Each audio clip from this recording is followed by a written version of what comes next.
यह कहानी है एक बूढ़े आदमी की। क्योंकि बहुत ही अच्छी मूर्तियां बनाया करता था, तो एक बार वह अपने गांव के लिए एक जंगल से जा रहा था।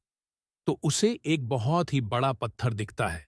उससे कि इस पत्थर की बहुत ही सुंदर मूर्ति बनाई जा सकती है, तो अपने औजार निकालकर उस पत्थर को तलाशना शुरू कर देता है।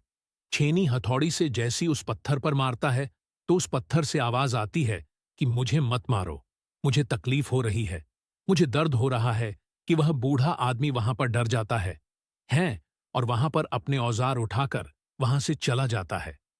थोड़ी देर वह आगे जैसी जाता है, तो उसे एक और बड़ा पत्थर से दिखता है।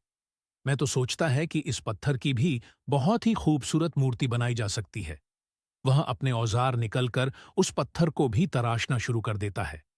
उस पत्थर को भी दर्द हो रहा था, उस पत्थर को भी तकलीफ हो रही थी, लेकिन वह पत्थर कुछ नहीं बोलता है। वह पत्थर खामोश रहता है। बूढ़ा आदमी थोड़ी देर उस कर काम करने के बाद, उस पत्थर पर काम करने के बाद एक बहुत ही खूबसूरत भगवान की मूर्ति बना देता है। बहुत ही अच्छी लगती है मूर्ति। उस मूर्ति को एक पेड़ के नीचे रखकर वहां से आगे चले जाता है और आगे जाने के बाद अपने गांव में पहुंच जाता है और अपने गानों जैसी पहुंचता है।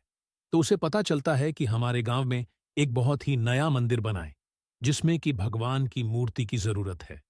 कुछ लोग उस बूढ़े आदमी के पास आते हैं और उसे कहते हैं कि तुम बहुत ही अच्छी मूर्तियां बनाते हो, तो हमें भी एक भगवान की अच्छी मूर्ति बना दो। तो बूढ़ा आदमी कहते हैं कि इसमें बनाने की जरूरत नहीं है। अभी मैं जंगल से आया था, तो आते वक्त मैंने एक बहुत ही खूबसूरत भगवान की मूर्ति बनाई कि तुम थोड़ी दूर इस रास्ते से जाओ, तुम्हें एक पेड़ के नीचे वो भगवान की मूर्ति दिख जाएंगी, उसे लाकर मंदिर में इसकी स्थापना कर दो। तो कुछ लोग उस जगह पर जाते हैं, उन्हें वह मूर्ति दिखती है पेड़ के नीचे। तो उस मूर्ति को उठाकर भय मंदिर में ला लेते हैं। कि अब मूर्ति को उस मंदिर में लाने के बाद कुछ लोग कहते हैं कि मूर्ति तो आ गई, लेकिन नारियल फोड़ने के लिए एक बड़ा सा पत्थर चाहिए, जो कि हमारे गांव में इतना बड़ा पत्थर नहीं है।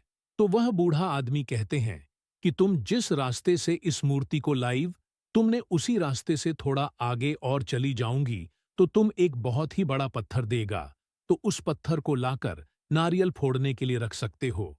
तो कुछ लोग उसी रास्ते से थोड़ा और आगे जाती है। तूने वह पत्थर दिखता है, उस पत्थर को उठाकर उस भगवान वाली मूर्ति के बाजू में रख देते हैं। अब लोग उस भगवान वाले पत्थर की पूजा कर रहे थे और जो पत्थर साइड में रखा हुआ था, उस पर नारियल फोड़ रहे थे। कि एक दिन रात के वक्त दोनों पत्थर आपस में बात कर रहे थे। इस पर नारियल फूटते दे, वह वाला पत्थर उस भगवान वाली पत्थर से कहता है कि तुम्हारी जिंदगी कितनी अच्छी है। तुम्हें लोग पूछते हैं, तुम्हारी पूजा करते हैं, तुम पर एक हार जाते हैं, तुम्हारे सामने खाने पीने को रखते हैं कि मुझे देखो, जो आते हैं मुझ पर नारियल फोड़कर जाता है, सर पटक कर जाता है। तो जो भगवान वाला पत्थर था, उसे हंसी आ जाती है और मुस्कुराकर कहता है कि जो तकलीफ मैंने उस समय रहा था, अगर तुम वह सही लेते, तो आज मेरी जगह तुम होते और तुम्हारी जगह मैं होता। अफसोस, तुमने वह तकलीफ को नहीं था।